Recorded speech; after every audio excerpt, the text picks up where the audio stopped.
Theresa May's own MPs have warned the Prime Minister she's drinking in the Last Chance saloon. It comes as Tory backbenchers demanded she attends a show trial meeting of furious MPs. The Prime Minister has been urged to face her backbenchers after tensions flared over her Brexit plans following a Brussels summit.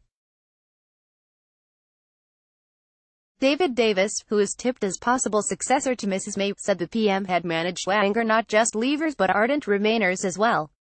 The former Brexit secretary insisted we should not allow ourselves to be bullied by the EU and warned the bloc has plenty to lose from a no-deal Brexit. Writing in the Mail on Sunday, he warned there have been claims that planes will not fly between the UK and EU. This is extremely improbable as it would undermine the Spanish and other European tourism markets as well as Mediterranean property markets. Furthermore, European flights would still need our airspace in order to fly to the USA. That should be enough to focus minds on a sensible outcome. She could face a show trial on Wednesday. Image, X90004. Boris Johnson desperate to get custody of his bike and divorce settlement. Critics of the PM claimed the 48 letters needed to trigger a no-confidence vote could soon be reached. Andrew Bridgen, a long-standing critic of Mrs May, told the newspaper she must attend a meeting of the Tory 1922 Committee of Backbenchers on Wednesday. He said, this week Theresa May will find that she is drinking in the Last Chance saloon and the bad news for her is that the bar is already dry. If she doesn't turn up to the 22, that will only make the letters go in even faster. Number 10 sources said Mrs May's diary would be set out on Monday. Rob says Britain could extend the transition period if the EU drops demands for a backstop. Image, X03696. Brexit Secretary Dominic Raab indicated the UK must not extend the transition period unless Brussels drops its demand for a backstop on the Irish border. In the Sunday Telegraph, he wrote, the Prime Minister has rightly refused to rule out considering different approaches, including extending the implementation period, as an alternative to the backstop. But we want sacrificed Northern Ireland, and we must have finality to any backstop, whether through a time limit, or a mechanism that enables the UK to leave, in case the EU doesn't live up to its promise to get the future relationship in place swiftly. Meanwhile, former Brexit Minister Steve Baker is attempting to block the backstop with changes to legislation being heard by Parliament.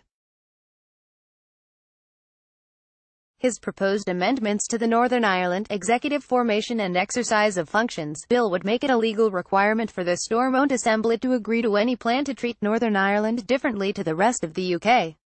Steve Baker is not a fan of the backstop. Image, Getty Images. Theresa May ready to drop Irish border demand to ease Brexit deal. The devolved legislature has not sat at Stormont since power sharing broke down in January 2017. The bill is due to go before the House of Commons on Wednesday.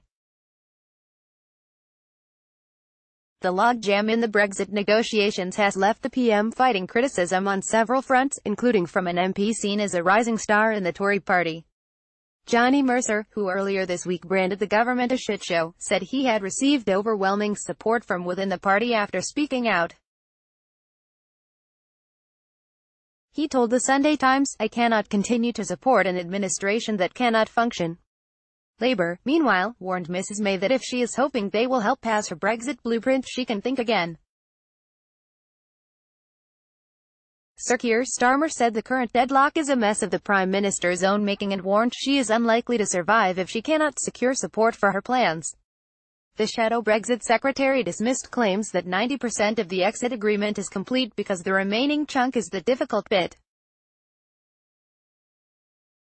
Keir Starmer blames the deadlock on the Prime Minister. Image, Getty Images. Europe. In an article for the Sunday Times, he wrote, to say that things have gone very wrong is an understatement.